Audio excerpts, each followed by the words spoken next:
गांव का नाम था रामपुर। वहाँ के लोग सीधे साधे और मेहनती थे। एक दिन गांव के बाहर एक साधु बाबा आकर रहने लगे। वे जंगल किनारे एक पीपल के पेड़ के नीचे डेरा जमाकर बैठ गए। शुरुआत में कोई ध्यान नहीं देता था, पर फिर कुछ ऐसा हुआ कि पूरा गांव उनकी तरफ खींचने लगा। प्रथम दृश्य, साधु का आगमन स्थान। गांव की चौपाल हरिया। गांव का हलवाई ने कहा, अरे सुना रामू, जंगल किनारे कोई बाबा जी आए हैं। बड़ा लंबा चौड़ा चोला, जटा बांध, माथे पर चंदन और चुपचाप बैठे रहते हैं। रामू किसान ने कहा, सच कह रहा है? कहीं फिर कोई ढोंगी तो नहीं? हरिया ने कहा, पता नहीं, पर लोग कह रहे हैं कि जो उनसे मिलने गया उसका दुख दूर हुआ। भोलाराम सरपंच जी ने कहा, चलो कल सुबह चलकर देखें क्या माजरा है। साधु से पहली भेंट स्थान। पीपल का पेड़। गांव वाले एक एक कर आ रहे हैं। साधु जी ध्यान में लीन। भोलाराम सरपंच ने कहा, प्रणाम बाबा जी। साधु जी आंखें खोलते हैं। साधु बाप ने कहा, सभी को शुभ हो। क्या पूछना है? रामू ने कहा, बाबा जी कहते हैं आप चमत्कारी हो। साधु बाबा ने कहा, मैं चमत्कारी नहीं, पर जिसने सच्चे मन से मांगा उसको समाधान मिला। गुड्डी किसान की पत्नी ने कहा, बाबा जी, मेरे बेटे की तबीयत हमेशा खराब रहती है। साधु बाबा ने कहा, साफ मन, सादा भोजन और सच्ची सेवा, यही इलाज है। अफवाह और भीड़ स्थान। गांव में साधु जी की चर्चा। हरिया ने कहा, भाई अब तो हर कोई बाबा जी के पास जा रहा है। रामू ने कहा, सच बताऊं, मेरी गाय बीमार थी, बाबा ने कुछ नहीं दिया, बस कहा गाय को अपने हाथों से प्यार से चारा दो, और अब वो बिल्कुल ठीक है। पारो चाची ने कहा, बाबा कोई साधारण नहीं, असली सिद्ध हैं। चौथा दृश्य, लालच का जन्म स्थान। गांव का सेठ। लाला नंदराम का घर। लाला नंदराम ने कहा, इतने लोग आ रहे हैं, बाबा के पास तो अब दान दक्षिणा भी खूब आ रही होगी।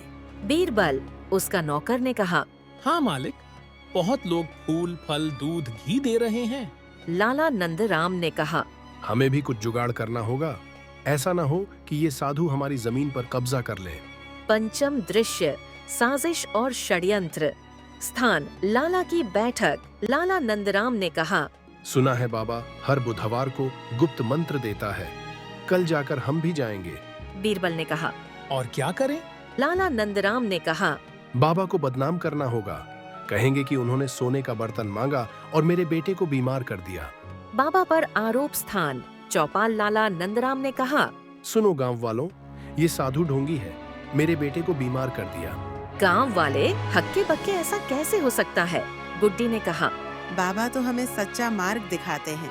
सरपंच ने कहा, कल सब लोग बाबा के पास चलेंगे, वहाँ जो भी सच है सामने आएगा।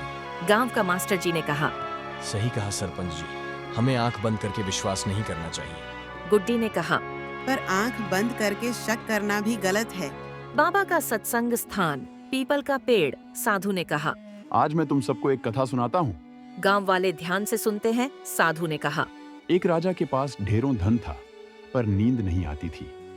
एक दिन एक साधारण किसान ने कहा, राजा जी, धन से नींद नहीं, सुकून से मिलती है, और सुकून सेवा से आता है। गांव वाले प्रभावित होते हैं। रामू ने कहा, साधु बाबा, आपने तो हमारी आंखें खोल दी।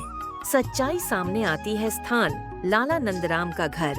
लाला नंदराम ने कहा, बीरबल, वो जो हमने बाबा पर आरोप लगाया था, अब गांव हमारे खिलाफ हो गया है। बीरबल ने कहा, मालिक, अब तो लोग कह रहे हैं कि आप दुष्ट हैं। लाला नंदराम ने कहा, चलो बाबा से माफी मांगनी होगी। पश्चाताप और शिक्षा स्थान। पीपल के पेड़ के पास लाला नंदराम ने कहा, बाबा जी, मैं बहुत बड़ा अपराधी हूँ, मुझे माफ करें। साधु बाबा ने कहा, मैं कोई भगवान नहीं जो माफ करूं, पर हाँ, अगर आप मन से बदलें तो समाज आपको स्वीकार करेगा। सरपंच ने कहा, साधु बाबा, आपने हमें एकता, सच्चाई और सेवा का मार्ग दिखाया है। साधु बाबा ने कहा, मैं अब आगे बढ़ रहा हूँ, पर याद रखना, सच्चा साधु कोई जादूगर नहीं, वो होता है जो बिना कुछ लिए आपको खुद से मिलवा दे। साधु का विदा और गांव की बदलती सोच स्थान।